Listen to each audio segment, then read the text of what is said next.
many challenges of MMO development is how to best create a gigantic, complex world for hardcore players to really dig into, yet prevent it from becoming so hopelessly convoluted that nobody else wants to deal with it. In Guild Wars 2, developer ArenaNet gives you a colossal, beautiful world to explore, all built around the idea of convenience and cooperation, and all without a subscription fee. The game operates on a framework similar to other MMOs, but its advances in questing structures and de-emphasis on required leveling means it's just as likely you'll find interesting content within an hour as it is you'll find it in a Bender 14-hour session.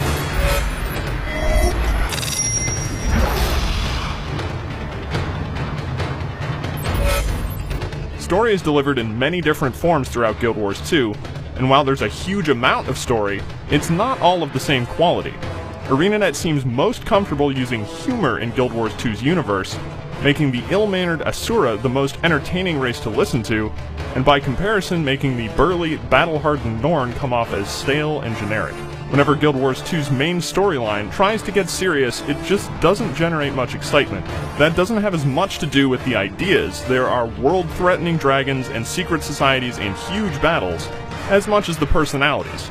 Structurally though, the main story missions allow for a lot of replayability, as choices frequently pop up regarding which faction to join and how to accomplish a mission.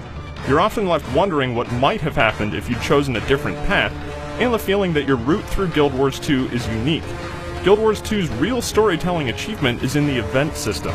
If you've played Rift or Warhammer Online, you should be familiar with the idea of public events. As you wander around, big things just happen, and merely by showing up, you can join in.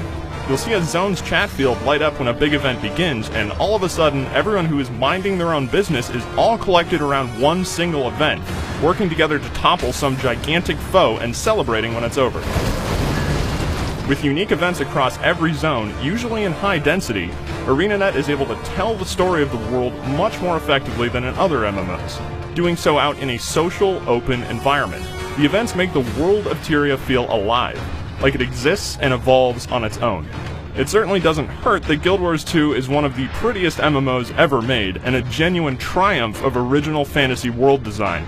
If you have a powerful enough machine to crank up the settings, from the mind-boggling detail in the main cities to the consistently impressive zone design, the obsessively detailed armor sets and weapons, Guild Wars 2 is a non-stop spectacle. It's also still kinda buggy, which is to be expected in any new MMO, but the bugs, trading post issues, connectivity problems, story mission glitches, amongst others, can still be quite irritating when encountered.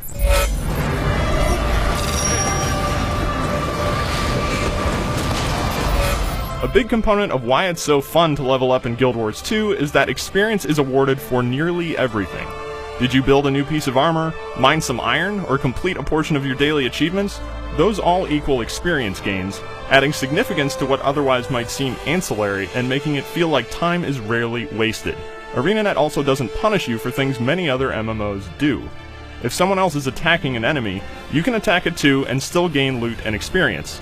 If someone's already chopping at a tree, you can do the same and still harvest resources. The emphasis is on cooperation.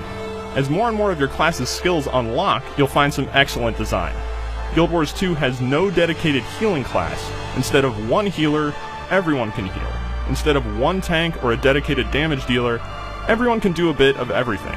With so many different ways to build a class, there's a lot of room for experimentation, but with a limited slot skill bar, you still need to make important decisions about which skills to bring into every fight. It's a fast-paced combat system, one that rewards those who stay mobile and dodge. Often survival can be a matter of split-second timing and careful observation of enemy behavior. And because most skills in Guild Wars 2 feature very short-duration interrupts, stuns, buffs, and debuffs, you have to pay especially close attention to when they should be activated. This is only really true of player versus player content and dungeon encounters, though. The events, as spectacular as they are, aren't especially satisfying in terms of gameplay. You'll dodge enemy strikes and go about your routine attack rotation, but generally you're just enjoying the show. Events do scale up toward the end zones with greater density, longer chains, and a higher degree of difficulty. In the level 70 through 80 content, ArenaNet concentrates on what the game does well, creating a tension by making it feel like every zone is in a state of unstable conflict. Once you're into dungeons, though, precision gameplay and communication between party members becomes much more important, and that's true of PvP as well. The PvP arenas are fairly standard control point arenas, where the rules aren't particularly exciting, but where the merits of the skill system design become apparent. The World vs. World mode, which pits your server against 2 others in a battle for dominance across 4 gigantic maps separated from the main 1 through 80 zones, is really the star. Though initially World vs. World may seem like total chaos, organization can yield impressive results. It soon becomes apparent that massing a huge army and trying to brute force capture towers and keeps and castles isn't always going to work against a coordinated team that protects its supply lines, makes efficient use of siege equipment, and is able to locate and exploit poorly defended enemy-controlled structures.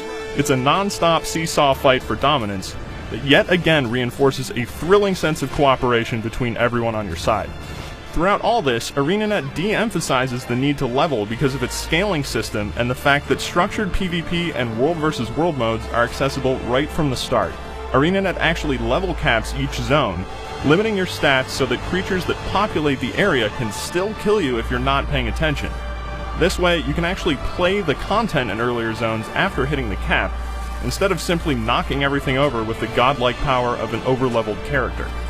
As a result, level capping a character doesn't feel as significant as it does in other MMOs, but there are still challenging explorable modes for Guild Wars 2's dungeons, legendary items to chase, the PvP modes, and the giant events of the high-level zones. There's quite a bit to do, and for a newly launched MMO, it seems like enough for now.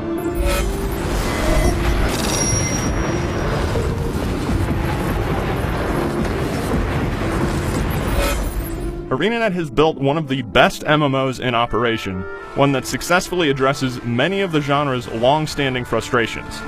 Though the overall story and character development disappoint in parts, there's much more that ArenaNet gets so precisely right. Though it's easy to get lost in the details of Guild Wars 2, it's just as easy to log in and almost instantly find cool content, and in the process feel connected to the vital rhythms of a beautiful and consistently surprising virtual world. For more on Guild Wars 2, head over to IGN.com.